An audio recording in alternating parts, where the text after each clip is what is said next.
বুখারী শরীফ খতম করে দোয়া করলে সেই দোয়া কবুল হয়, উদ্দেশ্য অর্জন হয়, হাজত পুরা হয়, রোগ মুক্তি হয়। এই হিসাবে আমরা যার যে হাজত আছে সেই হাজত নিয়ে কিছুক্ষণের মধ্যে দোয়া করব, নারী পুরুষ সকলে মিলে।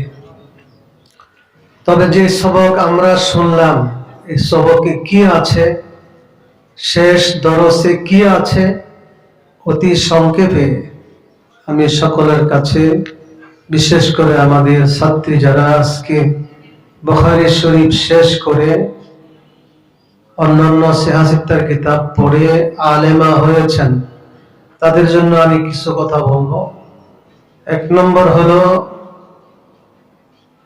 বুখারী শরীফ ইমাম বুখারী রাহমাতুল্লাহি আলাইহি শুরু করেছেন, প্রথম বাব ছিল বাবু কাইফা কানা বাদউল ওয়াহয়ি ইলা রাসূলিল্লাহি সাল্লাল্লাহু আলাইহি ওয়াসাল্লাম, অর্থাৎ ওয়াহির মাধ্যমে এই কিতাব সহিহুল বুখারী শুরু করেছেন। আজকে যে সবক শেষ সবক পড়লাম সেটাও ওয়ানাদাউল মাওয়াজিনুল কিসত লিয়াউমিল কিয়ামা হাদা আইনুল ওয়াহী, এটা ওয়াহী। তো শুরু করেছিলেন কিতাব ওয়াহীর মাধ্যমে, আবার শেষ করলেন ওয়াহীর মাধ্যমে। শুরুটাও ওয়াহী, শেষটাও ওয়াহী। ওয়াহীর দ্বারাই শুরু, ওয়াহীর দ্বারাই শেষ। এটা হলো কিতাবের শুরু শেষের মধ্যে মুনাসাবাত। এটাকে হাফেজ ইবনে হাজার আসকালানী রাহমাতুল্লাহ আলাইহি বলেন, হাযা মিন কাবিল আন-নিহায়া ইলা মা মিনহুল বিদায়া, আন-নিহায়া ইলা মা মিনহুল বিদায়া, যা দ্বারা হয়েছিল কিতাবের বিদায়া তার দ্বারাই হইল কিতাবের নিহায়া। অর্থাৎ যার দ্বারা হয়েছিল শুরু তার দ্বারা হলো ওয়াহির দ্বারা হয়েছিল শুরু, ওয়াহির দ্বারা হলো শেষ। তিনি বলেন, ওয়া নি'মাল খাতমু বিহা, এই ধরনের কিতাব খতম করা উত্তম তরিকা। দুই নম্বর কথা হলো, বুখারী শরীফের প্রথম সবক, প্রথম হাদিস হলো ইন্নামাল আ'মালু বিন্নিয়াত, সমস্ত আমল নির্ভর করে নিয়তের উপর।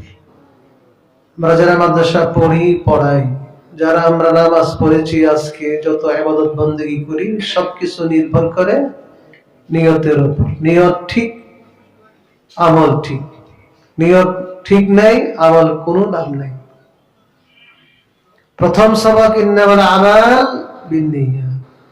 আজকে শেষ সবক পড়লাম ওয়া আন্না আ'মালা বনি আদম ওয়া কাওলুহুম ইউজান, বনি আদমের আমল কথাবার্তা ওজন হবে, মাপ হবে।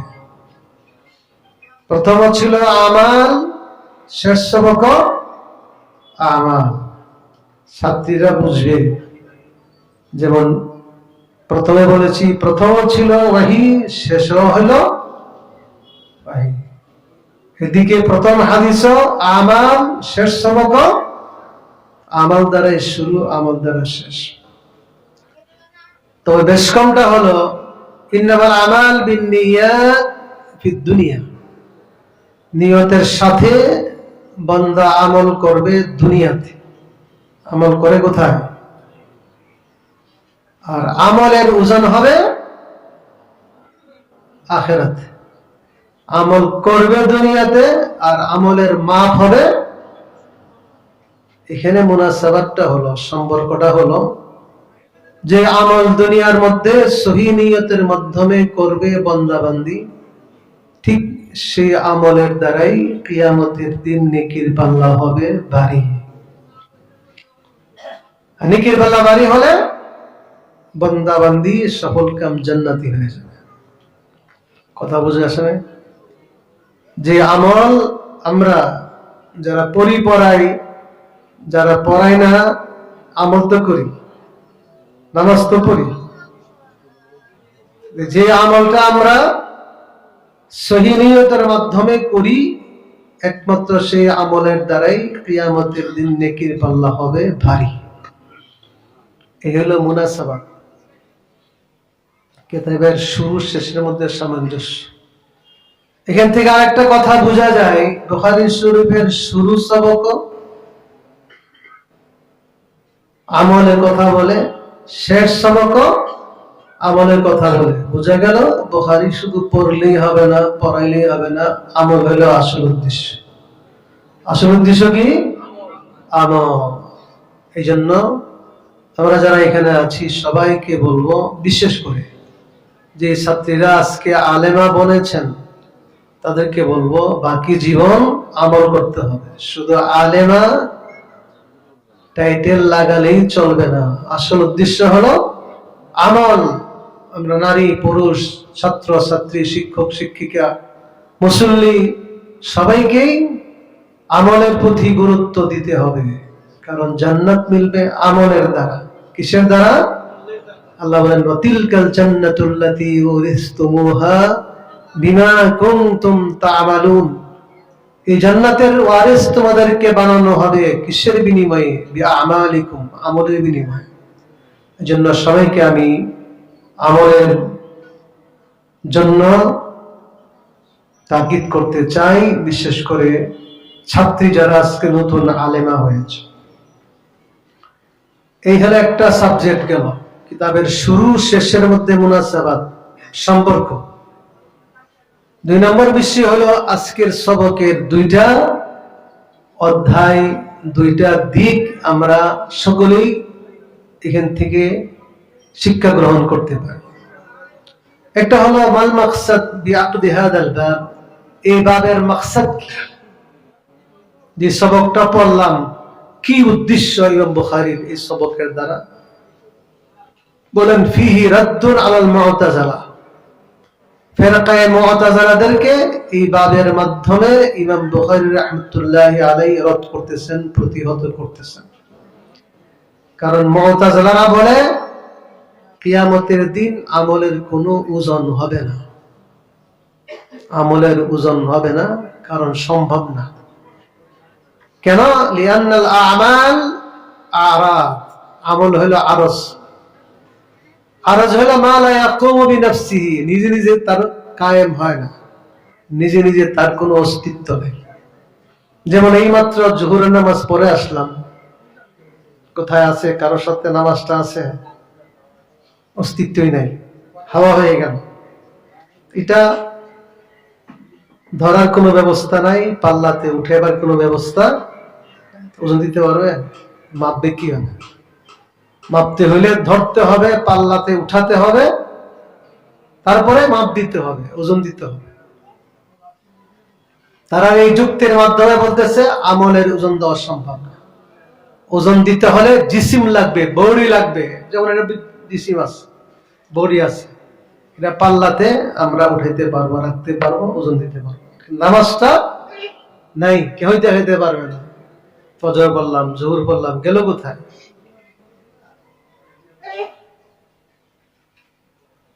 এই যুক্তির মাধ্যমে তারা বলে আমলের ওজন দেওয়া সম্ভব না। আমরা বলি সম্ভব না, তোমার জন্য সম্ভব না, আল্লাহর জন্য কোনো কিছু অসম্ভব। তুমি পারো না, আমি পারি না, এই জন্য কি আল্লাহ পারবে না? আল্লাহ আমলের ওজন দিতে পারবেন কিনা? কারণ ইন্নাল্লাহা আলা কুল্লি শাইইন কাদির, আল্লাহ হলেন সর্বশক্তিমান।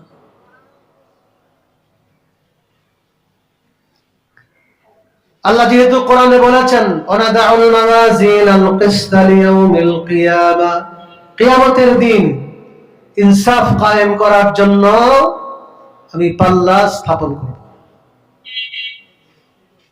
আল্লাহ আরো বলেন, ওয়াল ওয়াজনু ইয়াওমাইযিনিল হক ফামান সাকুলাত মাওয়াজিনুহু ফাউলাইকা হুমুল মুফলিহুন। কিয়ামতের দিন সত্যি আমলের ওজন সংগঠিত হবে, অতএব যাদের নেকির পাল্লা হবে ভারী তারা হবে সফল কাম জান্নাতি। কোরআনে আসছে আমলের ওজন হবে। হাদিসে আসছে সাকিলাতানি ফিল মিজান, দুইটা কলেমা মিজানেতে খুব ভারী হবে, নেকির পাল্লাতে ভারী হবে। হাদিসের দ্বারাও প্রমাণ, কোরআনের দ্বারা প্রমাণ, আমলের ওজন হবে। আমাদের দায়িত্ব হলো আল্লাহ যা বলেছেন তার প্রতি কি আনা, ঈমান আনা, বিশ্বাস স্থাপন করা। আমরা বিশ্বাস করি সবাই আহলে সুন্নাত ওয়াল জামাতের আকীদা হলো আমরা যত আমল করি, কথা বলি, সবকিছুর ওজন হবে, মাপ হবে কিয়ামতের দিন।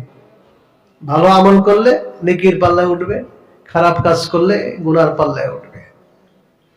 তারা বলে সম্ভব না, আমরা বলে যে আল্লাহ জন্য সবই সম্ভব। 2 নম্বর, বর্তমান বিজ্ঞান আমলের ওজনটাকে স্পষ্ট করে দিয়েছে। আমরা বলছেন আমলের কোনো জিসিম নাই, ধরার কোনো ব্যবস্থা নাই, পাল্লাতে উঠানো যায় না, মাপাও যাবে না। আমরা বলবো যে আমাদের গায়ে তাপ আছে, তাপ আছে না? প্রত্যেকের শরীরে তাপ, গরম, ঘামাচ্ছে কিন্তু শরীর। এই তাপটা কি পরিমাণ আছে? তাপ বেড়ে গেলে তখন জ্বর উঠে। এই জ্বর, এই তাপমাত্রা ওজন দেওয়ার যন্ত্র বর্তমান বিজ্ঞান আবিষ্কার করেছে। অথচ এই তাপমাত্রা কি পাল্লাতে উঠানো যায়, ধরা যায় না। এই ছোট্ট একটা থার্মোমিটার মুখের ভিতরে ঢুকাই দিলে 1 মিনিট পরে বের করলে উঠবে আপনার তাপ হলো 101 ডিগ্রি অথবা 2 ডিগ্রি অথবা 99। বর্তমান ঢাকাতে তাপমাত্রা কত, দিল্লিতে কত, করাচিতে কত, সৌদি আরব কত, আমেরিকাতে কত, সবগুলো উঠতেছে মিটারে। অথচ এই তাপমাত্রা কি পাল্লাতে উঠানো যায়? পাল্লাতে উঠানো যায় না, ধরা যায় না। এই বস্তুকেও মাপার যন্ত্র সৃষ্টি করেছেন মানুষ। যে মানুষ এর সৃষ্টির যন্ত্রের দ্বারা তাপমাত্রা ওজন দেওয়া যায়, সে মানুষকে যে আল্লাহ সৃষ্টি করেছেন তিনি কি আমলের ওজন দিতে পারবেন না? অবশ্যই পারবেন। এটাই আমাদের আজকে শিক্ষা। সাবধান মুমিন, নারী পুরুষ, কি কাজ করতেছো প্রকাশ্যে গোপনে মাপ হবে, ওজন হবে। কি কথা বলো, খুব মেপে মেপে কথা বলতে হবে, এই কথারও ওজন হবে। 3 নম্বর, আমলের ওজন হবে মানে আমল নামার ওজন হবে। বললাম যে হুজুর জোহর নামাজ পড়লাম, কোথায় চলে গেল দেখাইতে পারলাম না, মনে বড় দুঃখ।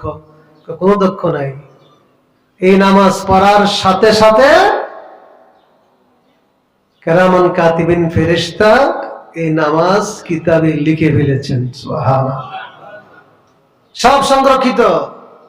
কাতাবাহাল্লাহু ইনদাহ, আল্লাহ তাআলা নিজে দফতরে লিখে দেন। সুবহানাল্লাহ। কি করছেন? রাতের অন্ধকারে তাহাজ্জুদ পড়ছেন, জিকির করেছেন, নাকি কোন গুনাহতে লিপ্ত হয়েছেন, সবকিছু লেখা হয়ে গেছে। এই যে আমলের ওজন হবে মানে আমল নামা সেই কিতাবের ওজন হবে। যে কিতাবে আমলটা লেখা হয়েছে কিতাবটা রাখা হবে। এই কিতাবটা পাল্লাতে ওঠানোর সমস্যা আছে? ধরা যায়, জিসিম আছে, পাল্লাতে উঠাবে, লিহাজে কোনো প্রকার কোনো প্রশ্ন বাকি রইল না। প্রত্যেকের জন্য একটা আমল নামা আছে। আল্লাহ বলেন ওয়াকুল্লা ইনসানিন আলজামনাহু তাইরাহু ফি উনুকিহি ওয়া নুখরিজু লাহু ইয়াওমাল কিয়ামাতি কিতাবান ইয়ালকাহু মানশুরা। প্রত্যেকের জন্য একটা কিতাব বের করব, খোলা কিতাব, একদম খোলা। বলবেন পড়ো, তোমার আমল নামা তুমি নিজেই পড়তে পারবা। ইকরা কিতাবাক কাফা বিনাফসিকা আল-ইয়াওমা আলাইকা হাসিবা। তোমার কিতাব, তোমার আমল নামা তুমি নিজেই পড়ো। তোমার হিসাব করার জন্য তুমি নিজেই যথেষ্ট। হে নারী পুরুষ, প্রত্যেকের আমল নামা কিন্তু আছে। সে নিজে নিজে পড়বে, পড়া দেখবে হাই কিছু বাদ নাই, একা একা কি গোপনে করেছিলাম এটাও বাদ নাই।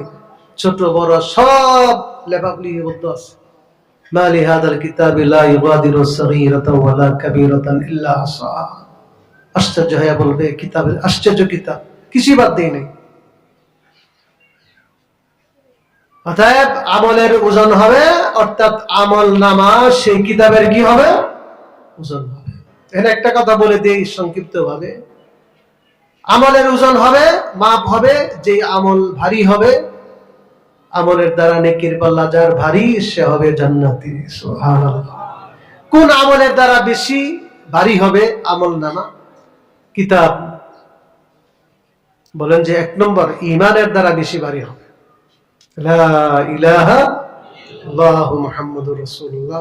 কারণ আল্লাহ বলেন ইয়া মূসা লাও আন্না সামাওয়াতি সাবআ ওয়াল আরদিনা সাবআ ফি কিফা ওয়া লা ইলাহা ইল্লাল্লাহু ফি কিফা লামালাত বিহিন্না লা ইলাহা ইল্লাল্লাহ। লা ইলাহা ইল্লাল্লাহ কলিমা এত ভারী হবে, আল্লাহ বলেন হে মূসা 7 আসমান 7 জমিন যদি তুমি এক পাল্লায় রাখো, আর ছোট্ট একটা কাগজে শুধু লা ইলাহা ইল্লাল্লাহ লিখে যদি আরেক পাল্লায় রাখো, 7 আসমান 7 জমিনের পাল্লা হবে হালকা, শুধু লা ইলাহা ইল্লাল্লাহর পাল্লা হবে ভারী। সুবহানাল্লাহ। এই জন্য আমাদের জন্য সুসংবাদ এই বুখারীতে গেছে, আল্লাহ বলেন ওয়া ইজ্জাতি ওয়া জালালি ওয়া আযামাতি লা উখরিজান্না মিনান নারি কুল্লামান ক্বালা লা ইলাহা ইল্লাল্লাহ। এই লা ইলাহা ইল্লাল্লাহ জীবনে একবার পড়েছে, একটা নেক আমল করে নাই, জাহান্নামে চলে গেছে। সবাই জানে সে বেঈমান জাহান্নামী, কিন্তু সে যে একবার লা ইলাহা ইল্লাল্লাহ পড়েছে আল্লাহ ছাড়া কেউ জানে না। আল্লাহ বলেন আমার ইজ্জতের কসম খায়া বলছি আমি তাকে একদিন হলেও জাহান্নাম থেকে বের করে জান্নাত দান করব। যাই হোক, 2 নম্বর নেকির পাল্লা ভারী হবে, বেশি ভারী হবে হুসনুল খুলুকের দ্বারা, উত্তম চরিত্র, সুন্দর আচার আচরণ, সুন্দর ব্যবহার আছে না, মানুষের সাথে ভালো ব্যবহার, সন্তোষজনক আচরণ, নম্র ব্যবহার, এর দ্বারা নেকির পাল্লা সবচেয়ে বেশি ভারী হবে। সুবহানাল্লাহ। সবাই আমরা সবার সাথে ভালো আচরণ করি, নম্র ব্যবহার করি। রাসূল বলেন আফকালু মা ইয়াকুনু ফি মিজানিল আবদি ইয়াউমাল কিয়ামাতি বা'দা তাকওয়াল্লাহি হুসনুল খুলুক। 3 নম্বর নেকির পাল্লা বেশি ভারী করবে আল্লাহর জিকির, তাসবিহ। যেমন নাকি বলছেন সুবহানাল্লাহি ওয়া বিহামদিহি সুবহানাল্লাহিল, পড়তে পারি সবাই, পারি না? পড়েন তাহলে সবাই সুবহানাল্লাহি ওয়া বিহামদিহি সুবহানাল্লাহিল আযীম। 2 নম্বর সবক, আজকের শেষ সবক, শেষ হাদিসের শেষ আমল, আমরা সকলেই এই সবক নিতে পারি, এই তাসবিহ। সাকিলাতানি ফিল মিজান, পড়তে সহজ, সকলেই পারে, কিন্তু নেকির পাল্লাতে হবে অনেক ভারী। সেটা হলো সুবহানাল্লাহি ওয়া বিহামদিহি সুবহানাল্লাহিল আযীম কালিমাতানি হাবিবাতানি ইলার রহমান। কালিমাতানি মানা কালামান, 2টা কালাম, হাবিবাতানি অর্থ মাহবুবাতান, আল্লাহর কাছে অনেক প্রিয়। এই 2টা কলিমা সুবহানাল্লাহি ওয়া বিহামদিহি সুবহানাল্লাহিল আযীম আল্লাহর কাছে অনেক প্রিয়, আল্লাহ ভালোবাসেন। খাফিফাতান আলাল লিসান, জবানে পড়তে সহজ, সবাই পড়তে পারে, কিন্তু সাকিলাতানি ফিল মিজান, নেকির পাল্লাতে হবে ভারী। সুবহানাল্লাহ। এই 2টা কলিমা আজকে আমরা সকলেই গ্রহণ করতে রাজি আছি? সুবহানাল্লাহি ওয়া বিহামদিহি সুবহানাল্লাহিল আযীম। পারেন তো সবাই? বেশি বেশি পড়বেন। আমরা কোন মাশওয়ারাতে বসলে, মজলিসে বসলে, মজলিস শেষে কি পড়ি? সুবহানাকাল্লাহুম্মা ওয়া বিহামদিক আশহাদু আল্লা ইলাহা ইল্লা আনতা আস্তাগফিরুকা ওয়া আতুবু ইলাইক। তাসবিহ দ্বারা শেষ করি। ঠিক ইমাম বুখারী রাহমাতুল্লাহ আলাইহি ওনার কিতাব শেষ করেছেন তাসবিহ দ্বারা। সুবহানাল্লাহ। আমরা ছাত্রীরা যারা আজকে আলেমা হয়েছে, তারা ছাত্রী জীবন, শিক্ষা জীবন শেষ করেছেন আজকের শেষ হাদিস, শেষ সবক তাসবিহ দ্বারা। ঠিক না বেঠিক? ঠিক আল্লাহ তাআলা তার হাবিব সাল্লাল্লাহু আলাইহি ওয়াসাল্লামকে জীবনের শেষ সময়ে বলেছেন, ফাসাব্বিহ বিহামদি রাব্বিকা ওয়াস্তাগফির। নবী, আপনি তাসবিহর মাধ্যমে মশগুল হয়ে যান। এই সূরাতুল আন-নাসর, ইযা জাআ নাসরুল্লাহি ওয়াল ফাth ওয়া রাআইতান নাসা ইয়াদখুলুনা ফি দীনিল্লাহি আফওয়াজা ফাসাব্বিহ বিহামদি রাব্বিকা ওয়াস্তাগফির। আল্লাহ নবীকে জীবনের শেষ সময়ে তাসবিহর হুকুম দিয়েছেন। নবী তাসবিহ পড়েন, ইস্তিগফার পড়েন। এমনি ভাবে মুমিন বান্দাবান্দি যখন জান্নাতে যে যাবে, শেষ মুহূর্তে ফেরেশতারা বলবেন, ওয়াতারাল মালায়েকাতা হাফিনা মিন হাওলিল আরশ ইউসাব্বিহুনা বিহামদি রাব্বিহিম। ফেরেশতারা আল্লাহর তাসবিহ পড়বেন। সুবহানাল্লাহ। আমরা আজকে যারা মুরব্বীরা আসছি, বিশেষ করে আমাদেরও জীবনের শেষ প্রান্তে আমরা পৌঁছে গেছি। চুলদারি সাদা, অর্থাৎ মৃত্যু পরোয়ানা জারি হয়ে গেছে। যে কোনো সময় মৃত্যু হয়ে যাবে। আমাদেরও এই সময়ে উচিত হলো জীবনের শেষ সময়ে তাসবিহ দ্বারা আমরা সময়টাকে কাটাবো। রাজি আছি ইনশাআল্লাহ? আল্লাহ তাআলা আমাদের সবাইকে তৌফিক দান করুক। এই তাসবিহ আমরা সবসময় পড়ি। নামাজ পড়ে আসছি, রুকুতে সুবহান রাব্বিয়াল আযীম, আবার সিজদাতে সুবহান রাব্বিয়াল, সবসময় তাসবিহ। কি অর্থটা কি? সুবহানাল্লাহর অর্থ হচ্ছে সাব্বাহতুল্লাহ সুবহানা, আমি আল্লাহর পবিত্রতা বর্ণনা করতেছি। সুবহানাল্লাহ। আল্লাহর পবিত্রতা বর্ণনা করলে আল্লাহ খুশি হন।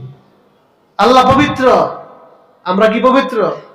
আমাদের সঙ্গে নাপাকি আছে, ঠিক না?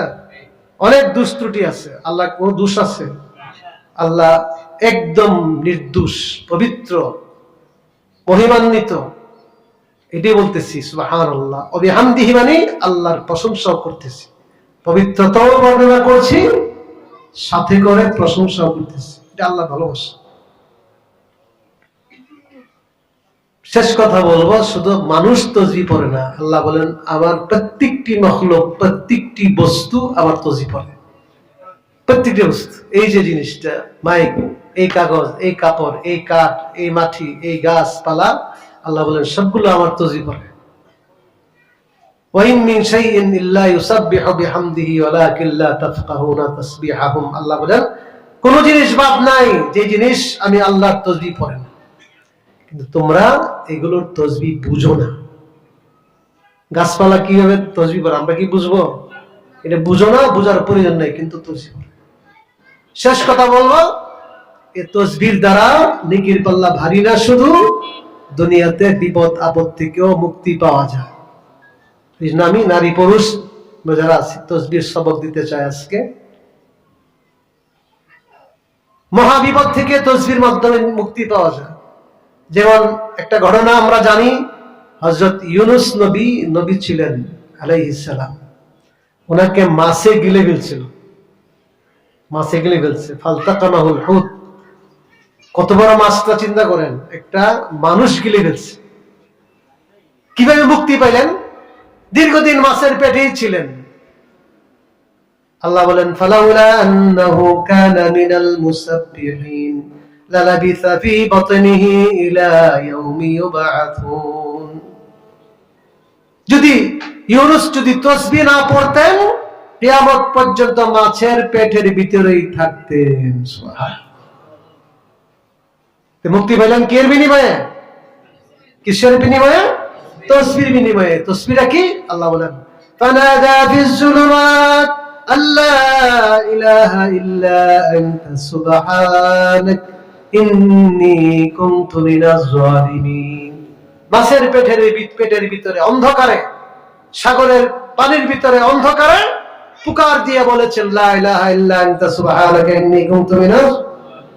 এই তাসবিহ পড়তে পড়তে আল্লাহ বলেন, ফাস্তাজাবনা লাহু, আমি ইউনূসের ডাকে সাড়া দিলাম। সুবহানাল্লাহ।